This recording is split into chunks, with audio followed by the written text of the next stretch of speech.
Good morning students. This video is for class 8th. In this video we'll talk about your chapter number 2 of geography.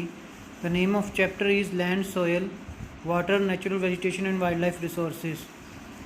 We will cover topic by topic. First we'll talk about the land, then we talk about the soil, then we talk about the water, natural vegetation, and then we talk about the wildlife resources. In the previous video we'll cover your first chapter. Now we'll talk about the second chapter. So let's start.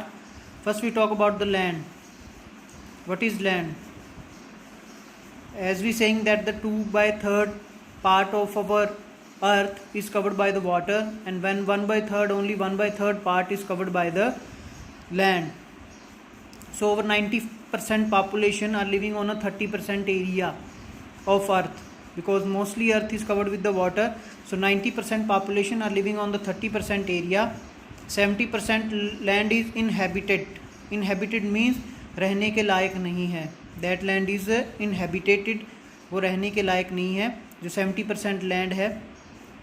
और 30% of the total earth surface is land. और 30% जो हमारा total earth surface है वो land है, जिसपे हमारी सारी पॉपुलेशन जो है वो रहती है. 90% के आसपास, मतलब ज़्यादातर जो पॉपुलेशन का प्रोपोर्शन है वो 30% जो टोटल सरफेस है लैंड का, उस पर जो है वो रहती है. अब लैंड के कुछ पार्ट्स होते हैं, जैसे डेजर्ट्स हैं, फॉरेस्ट्स हैं, वाटर बॉडीज़ हैं, प्लेन्स हैं, रिवर्स हैं. इन सबको जो है मिलके जो है लैंड बनती है. डेजर्ट्स हो गया, फॉरेस्ट, वाटर बॉडीज़, प्लेन्स और रिवर्स, ये सब चीज़ें जो है हमें लैंड के ऊपर मिलती हैं. डेजर्ट्स भी मिलेंगे. डेजर्ट्स का मतलब रेगिस्तान, फॉरेस्ट का मतलब जंगल, वाटर बॉडीज़ में सभी आ गया, रिवर्स भी आ गई, लेक्स भी आ गई, सॉल्ट वाटर लेक्स भी आ गई, प्लेन्स एरियाज़ जो हैं, और रिवर्स भी इसी के अंडर आ जाएंगी. Then we talk about the land use. Land को हम किस किस तरीके से यूज़ करते हैं. First the use of land for various purposes. एक तो एग्रीकल्चर के लिए फॉरेस्ट होते हैं लैंड पे, माइनिंग की जाती है, building houses, roads, various purposes के लिए हम उसे यूज़ करते हैं. इंडस्ट्रीज़ के लिए भी यूज़ करते हैं. लैंड यूज़ बहुत है. लैंड का हम यूज़ करते हैं तभी लैंड यूज़ है.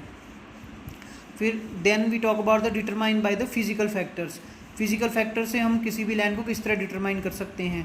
एक तो सोयल सबसे बड़ा फैक्टर है. किसी भी लैंड को चेक करने के लिए चेक करना पड़ता है कि सोयल की फर्टिलिटी कितनी है, क्लाइमेट कैसा है, वाटर कैसा है. ये कुछ पॉपुलेशन फैक्टर्स होते हैं जो पॉपुलेशन को अपनी तरफ खींचते हैं. जहाँ पे सोयल की फर्टिलिटी ज़्यादा होगी वहाँ पे पॉपुलेशन अपने आप ज़्यादा होगी. जहाँ पे क्लाइमेट अच्छा रहेगा, प्लीजेंट क्लाइमेट रहेगा, ना ज़्यादा गर्मी रहेगी ना ज़्यादा ठंड रहेगी, वहाँ पे अपने आप पॉपुलेशन रहेगी.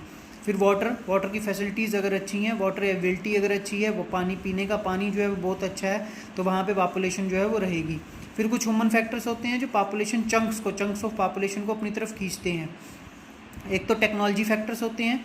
फिर पॉपुलेशन के कुछ फैक्टर्स होते हैं टेक्नोलॉजी. जहाँ पे अच्छी टेक्नोलॉजी मिलेगी वहाँ पे अपने आप पॉपुलेशन जो है वो जाएगी, ज़्यादा पॉपुलेशन उन जगहों पे रहेगी.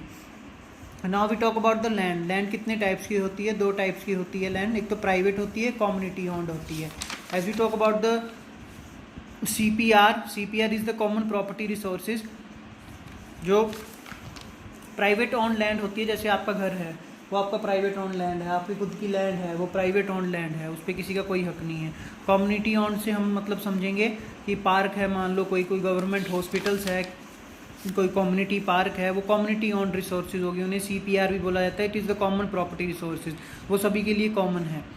Then we talk about the threats कौन कौन से हैं लैंड को लेते हुए. एक तो लैंड डिग्रेडेशन. दिनों दिन हम लैंड का बहुत ज़्यादा यूज़ करते जा रहे हैं, जिसके कारण से लैंड जो है दिनों दिन डिग्रेड होती जा रही है, ख़राब होती जा रही है. फिर लैंडस्लाइड्स, पहाड़ों पे डिफोरेस्टेशन होता जा रहा है, पेड़ काटे जा रहे हैं दिनों दिन, जिसके कारण से वहाँ पे डिफोरेस्टेशन है.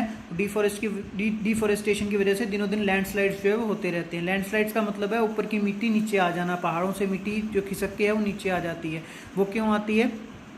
क्योंकि पेड़ पौधे हैं नहीं, मिट्टी के कण पकड़े नहीं जाएंगे, और एकदम से जैसे ही ऊपर से तेज़ बारिश होगी पहाड़ों पे या कुछ होगी तो सारी की सारी मिट्टी जो है वो नीचे आ जाएगी. That is called the landslide.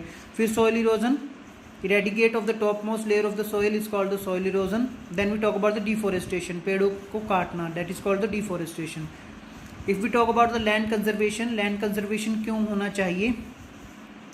तो लैंड कंजर्वेशन, एक तो एफोरेस्टेशन. लैंड कंजर्वेशन में कौन कौन सी जो है बातें जो हैं वो ध्यान में रखनी चाहिए, जिससे हम अपनी लैंड का कंजर्वेशन कर सकते हैं, हमारी लैंड एरिया को बचा के रख सकते हैं। एक तो एफोरेस्टेशन होना चाहिए, एफोरेस्टेशन, ज़्यादा से ज़्यादा पेड़ पौधे हमें लगाने चाहिए। Next is the land reclamation. Land reclamation से मतलब है कि लैंड को रिक्लेम्ड करना, दोबारा से उसकी फर्टिलिटी को गेन करना, सोइल इरोजन जहाँ भी हो रहा है उसे रोकना, लैंड दोबारा रिक्लेम्ड हो जाती है उससे। फिर the regulated use of chemical pesticides का, फर्टिलाइजर्स का फार्मर बहुत यूज़ करने लगे हैं, उसका यूज़ को रेगुलेटेड करना, उसके यूज़ को कम से कम करना। चेक्स ऑन ओवर ग्रेजिंग, जहाँ पे ओवर ग्रेजिंग होती है, ग्रेजिंग ज़्यादा होती है, वहाँ पे चेक करना कि ओवर ग्रेजिंग किस वजह से हो रही है, क्या क्या रीजंस हैं ओवर ग्रेजिंग के। ओवर ग्रेजिंग को रोका जाना चाहिए। ओवर ग्रेजिंग ही सबसे बड़ा रीज़न है सॉइल इरोजन का, वहीं उन्हीं एरियाज़ में सॉइल इरोजन सबसे ज़्यादा होता है। Now we move to our next topic, the soil. What is a soil? First we talk about the soil. The thin layer of the grainy substance covering the surface of the earth is called the soil. जो thin layer है, मिट्टी की सबसे ऊपरी परत है, that is called the soil. सभी fertility जो है मिट्टी की उसी पे डिपेंड करती है. The topmost soil is called the fertility. Is called the is measures the fertility of the soil. Soil की फर्टिलिटी को मेजर करते हैं. थिन लेयर है, ग्रेनी सब्सटेंस से बनी हुई है. आपकी बुक्स में भी डायग्राम है, मैं आपको पीडीएफ भेज दूंगा. जिन स्टूडेंट के पास बुक हो वो ये डायग्राम देख सकते हैं. इस तरह का डायग्राम बना हुआ है. जो ऊपर सबसे मिट्टी की जो सबसे ऊपर की परत होती है उसे टॉप सॉइल बोला जाता है. उसमें ह्यूमस कंटेंट बहुत ज़्यादा होता है. यही फर्टिलिटी, यहीं से मिट्टी की फर्टिलिटी का पता चलता है कि सॉइल की फर्टिलिटी किस तरह की है. सॉइल की फर्टिलिटी अच्छी है कि अच्छी नहीं है, ह्यूमस कंटेंट सारा का सारा उसी में होता है. Next we talk about the subsoil. उसके नीचे सब सॉइल प्रेजेंट रहती है जो न्यूट्रिएंट्स प्रोवाइड करती है किसी भी प्लांट्स को. टॉप सॉइल पे प्लांट्स उगेंगे, सब सॉइल उसे न्यूट्रिएंट्स प्रोवाइड करेगा. जो सब सॉइल है उसे न्यूट्रिएंट्स प्रोवाइड करेगा. Next we talk about the weathered rock material. नीचे कंकड़ पत्थर हैं यहाँ पे. और लास्ट में सबसे पेरेंट रॉक अवेलेबल है. पेरेंट रॉक जहाँ पे हमें ग्राउंड वाटर की एबिलिटी मिलती है, यहीं से हमें ग्राउंड वाटर मिलता है. यहाँ पे कंकड़ होते हैं, उनके बीच में वाटर जो है वो अवेलेबल रहता है, जहाँ से हमें ग्राउंड वाटर की एबिलिटी मिलती है. Next we talk about the factors of the soil formation. Soil formation में कौन कौन से मेजर फैक्टर्स हैं, ये भी आपके बार डायग्राम बना हुआ है अपने बुक्स में, वहाँ से भी आपको समझ आ जाएगा. यहाँ पे भी आपको समझाया जा रहा है, आप बार डायग्राम भी देख सकते हैं अपनी अपनी बुक्स में. सबसे पहले पेरेंट रॉक होती है. पेरेंट रॉक क्या करती है, what is the determine the colour, texture, chemical properties की सॉइल का कलर किस तरह का है, उसका टेक्सचर किस तरह का है, सॉइल मोटी है पतली है, केमिकल प्रॉपर्टीज़ किस तरह की है, मिनरल कंटेंट्स कौन कौन से मिनरल्स उस सॉइल में ज़्यादा हैं, पेरेंट रॉक्स डिटरमाइन करती है. पेरेंट रॉक से डिटरमाइन होता है. फिर रिलीफ, एल्टीट्यूड एंड स्लोप, कितनी ऊंचाई पे हमें मिट्टी मिल रही है. जितनी मिट्टी हमें नीचे मिलेगी, ऊंचाई पे ना मिलके, पहाड़ों पे ना मिलके, प्लेन एरियाज में मिट्टी मिलेगी, उसकी फर्टिलिटी कहीं ना कहीं अपने आप ज़्यादा होगी. Determine the accumulation of the soil. Accumulation का मतलब कि सॉइल की फर्टिलिटी कितनी है वो डिटरमाइन करता है एल्टीट्यूड और स्लोप. नेक्स्ट भी flora and micro organisms. Flora means the species of the plants and fauna species of the animals. की माइक्रो ऑर्गेनिजम्स, प्लांट्स जो है, पेड़ पौधे जो हैं, गल सड़के जो मिट्टी के नीचे हैं, जो जानवर आज से 5000 या 6000 साल पहले मिलके मिट्टी में मिल चुके थे, वो कितने हैं किसी भी मिट्टी में. जितने ज़्यादा होंगे that is the affect the fertility of the soil. The rate of the humus formation, उतना सॉइल में ह्यूमन फॉर्मेशन ज़्यादा होगा, उतनी सॉइल की फर्टिलिटी जो है ज़्यादा होगी.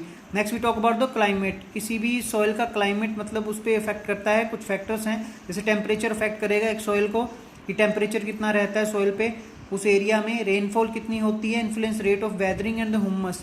ह्यूमस कितना बनता है, ह्यूमस कंटेंट कितना बनता है, जिससे सॉइल की फर्टिलिटी जो है बनी रहती है. Time, determine the thickness of the soil profile. इस टाइम सॉइल को बनी को कितना टाइम हो गया, उसकी थिकनेस पे, सॉइल प्रोफाइल की थिकनेस के बारे में डिटरमाइन करेगा कि कितना टाइम हो गया किसी भी सॉइल को बने हुए. उससे हमें ये पता चलेगा कि सॉइल की थिकनेस कैसी है, सॉइल मोटी है पतली है कि किस तरह की सॉइल है. तो ये थे factors of the soil formation जो सॉइल को बनने में उसकी मदद करते हैं.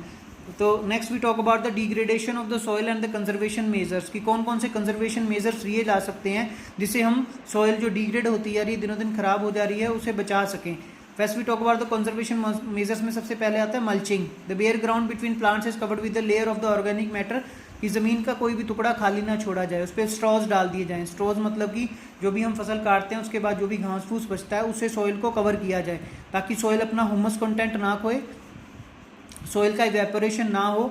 और अगर बारिश आए और अगर हवा तेज़ से चले तो मिट्टी की जो टॉप सॉइल है वो उड़ के कहीं भी ना जाए, जिससे कि सॉइल की फर्टिलिटी भी कम नहीं होगी और सॉइल इरोजन भी कम होगा. तो with the layer of organic matter like straw से उसे ढक दिया जाता है. It helps to retain soil moisture. इससे सॉइल का मॉइस्चर नहीं उड़ता, सॉइल का मॉइस्चर बना रहता है, जिससे सॉइल की फर्टिलिटी भी बनी रहती है और सॉइल इरोजन भी नहीं होता। Next we talk about the second measure, that is the contour barriers. Contour barriers बना दिए जाते हैं, किसी भी मिट्टी को खाली नहीं छोड़ा जाता। यहाँ तो उस पर स्टोन्स डाल दी जाते हैं या ग्रास उगा दी जाती है। Soil are use to build barriers, जिससे क्या है कंटूर बैरियर्स बन जाएंगे और मिट्टी जो है, मिट्टी की जो top layer of the soil है वो कभी भी उड़ेगी नहीं। Next we talk about the rock dams. Rocks are piled up to slow down the flow of the water. पहाड़ी इलाकों में इस तरह के मेजर्स लिए जाते हैं, रॉक डैम्स बना दिए जाते हैं, बड़े बड़े कंकड़ पत्थर रख दिए जाते हैं रस्तों में, ताकि अगर मिट्टी बहे ऊपर से, अगर बारिश हो रही है पहाड़ों से मिट्टी नीचे आए तो कहीं ना कहीं जो रॉक डैम्स बनाए गए हैं उसे रोक लें, जिससे सॉइल इरोजन ना हो। नेक्स्ट भी पहाड़ों पर किया जाता है terrace farming. Terrace farming they are made on the steep slopes, जिसे हम सीढ़ी नुमा खेती भी बोलते हैं। पहाड़ों पे इसी तरह की खेती की जाती है। टी और कॉफ़ी की खेती जो है टेरेस फार्मिंग पे की जाती है। इस पे क्या है, सीढ़ी बना, मतलब सीढ़ियों लाइक स्टेयर्स, जैसी हमारी स्टेयर्स होती हैं वैसे बना दिया जाता है और उस पे जो है वो खेती की जाती है, ताकि सॉइल इरोजन हो तो अगर पहाड़ों से मिट्टी ऊपर नीचे आ रही है तो मिट्टी आके रुक जाए, एक सीढ़ी पे नहीं दूसरी पे नहीं, या तो तीसरी सीढ़ी तक जो है मिट्टी रुक जाए। They are so that the flat surfaces are available to grow crops, और हमें पहाड़ों पे भी फ्लैट सर्फेसिस मिले क्रॉप्स को उगाने के लिए। Next we talk about the intercropping. Intercropping का मतलब है कि एक तरह की क्रॉप न लगाई जाए, एक कहीं भी ज़मीन को खाली ना छोड़ा जाए, कुछ ना कुछ क्रॉप्स जो हैं जिसे हम मिक्स्ड क्रॉपिंग भी बोलते हैं, that is called also called the intercropping. Different crops are grown in alternate rows at sown at the different times to protect the soil from the rain wash. अगर कहीं भी बारिश हो रही है तो उससे मिट्टी जो है वो बिल्कुल भी ख़राब ना हो। लास्ट मेथड है सॉइल को कंजर्वेशन करने का, बचाने का, that is shelter belts in the coastal and the dry regions. ये कोस्टल और ड्राई रीजन्स में किया जाता है। Rows are of trees are planted, इसमें क्या है रोज लगा दी जाती हैं ट्रीज की बड़ी बड़ी हर जगह आसपास खेतों में, जिससे क्या है विंड के मूवमेंट का हमेशा हमें पता चलता रहे। जिस साइड पेड़ के पत्ते जो है उड़ेंगे उस साइड जो है विंड मूवमेंट जो है वो हमेशा होगी, और हमें पता चल जाएगा कि विंड की मूवमेंट कहाँ चल रही है और हमें सॉइल इरोजन को किस तरह बचाना है। एक पेड़ लगाने से अपनी ज़मीन के आसपास अगर हम पेड़ पौधे लगा देते हैं तो उससे हमारी ज़मीन में भी सॉइल इरोजन जो है वो रुक जाता है, क्योंकि जो पेड़ की रूट्स होती हैं वो ऊपर top most layer of the soil को पकड़ के रखती हैं, जिससे जितनी भी हवा चले तो top most layer of the soil नहीं उड़ती है और हम सॉइल इरोजन किसी भी एरिया का होने से बच जाता है। तो दैट इज़ द मेथड और the measures to check on the check how the soil erosion. So in the next video we'll talk about the, in this video we'll talk about the land and the soil. Next video we talk about the wet water and the natural vegetation, कि water कहाँ कहाँ पे available है, कितना water available है, हम उसको conservation के मेथड्स किस तरह अपना सकते हैं। Any queries, any doubts related to this video, you can send message in the groups. Thank you, have a nice day.